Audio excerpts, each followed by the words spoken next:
معانا في فيديو النهاردة أفلام كرتون ما خدتش حقها، أفلام استمتعنا بيها واحنا صغيرين، وكمان اتدبلجت بالمصري. ياريت بس قبل ما نبدأ تدوس لايك واشتراك في القناة علشان يجيلك كل جديد. يلا بينا.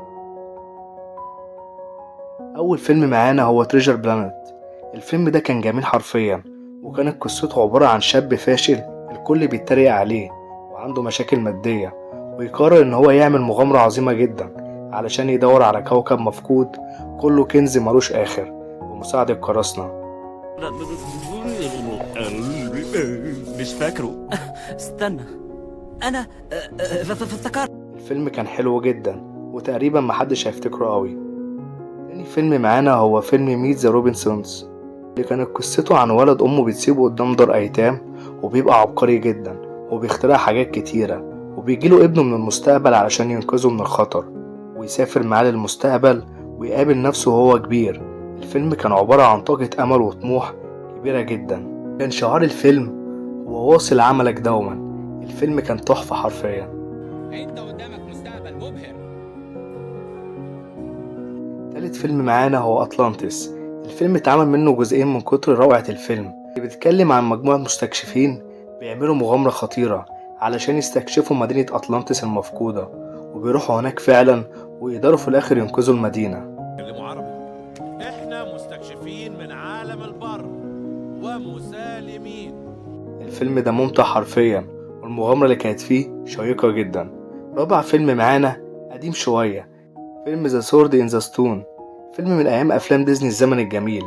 فيلم حلو وكانت دبلجته المصرية حلوة جدا. فيلم من الأفلام اللي بتدي هدوء وسكينة للقلب.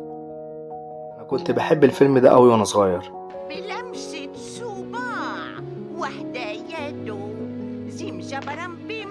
الفيلم الخامس معانا هو فيلم قديم برضه، فيلم أنستازيا. فيلم كان حلو جدا وبيدي راحة نفسية، والقصة اللي كانت فيه كانت حلوة برضه. ممكن تكون الحكايه بدات كده لكن الامور اتغيرت دلوقتي. انستازيا بصيلي. الفيلم السادس معانا برضه قديم، فيلم بامبي الغزال الجميل.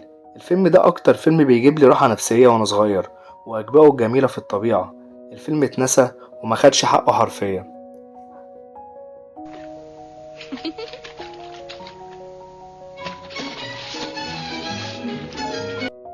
الفيلم السابع معانا فيلم قطط الزواج، اللي تقريبا محدش اتفرج عليه. الفيلم ده كان حلو، من الأفلام القديمة اللي محدش هيفتكرها.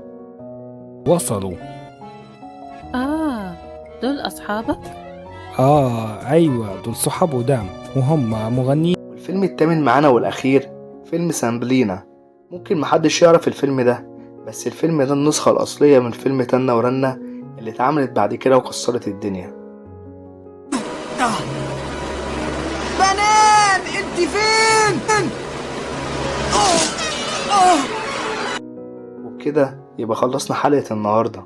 لو عجبك الفيديو دوس لايك واشتراك في القناة علشان يجيلك كل جديد، وقول لي ايه اكتر فيلم عجبك في الكومنتات. يلا سلام. معرفتك قوي يا جيجي جاسر، بس ما علينا. بص انا مستعجل قوي.